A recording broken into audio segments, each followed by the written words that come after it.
এই গারচুদা আমার লুচিপুরিটা কোথায় গেল বাড়া? নিশ্চয়ই এটা চুদির বেটার কাজ। এই চুদির বেটা, তুই আমার লুচিপুরিটা চুরি করলি? বলছি আমার মুখের ভাষা ঠিক কর। খানকির ছেলে, আমার কোনো কাজ নাই, আমি তোর জিনিস চুরি করব? আমি জানি চুদির বেটা, তুই ছাড়া এই কাজ কেউ করেনি। বের করো আমার লুচিপুরি, চুদা আমার। ঝাড়বাড়া, তুই লুচি পুড়ে নিবি? এই নে। এই তোরে চুদার বেটা, আমার লুচিপুরির গন্ধ। তুই আমার লুচিপুরি খেয়ে হজম করে দিলি চুদার বেটা। চুদা আমার খানকির ছেলে, লোকের জিনিস চুরি করে খাস, তোর ঘরে পোকা পড়বে রে। বোকা চুদা খানকির ছেলে বাড়া।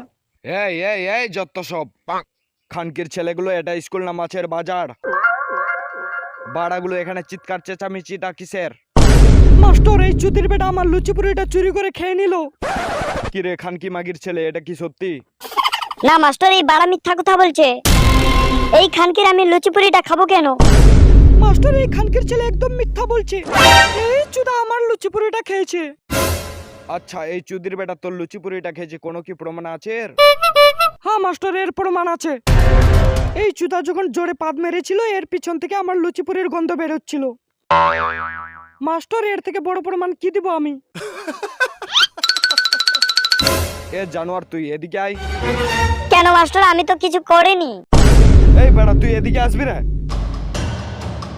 সত্যি বল, তুই চুরি করেছিস? না মাস্টার, আমি করিনি। চুদির বেটা মিথ্যা বলছিস, পিছনে ঘুর।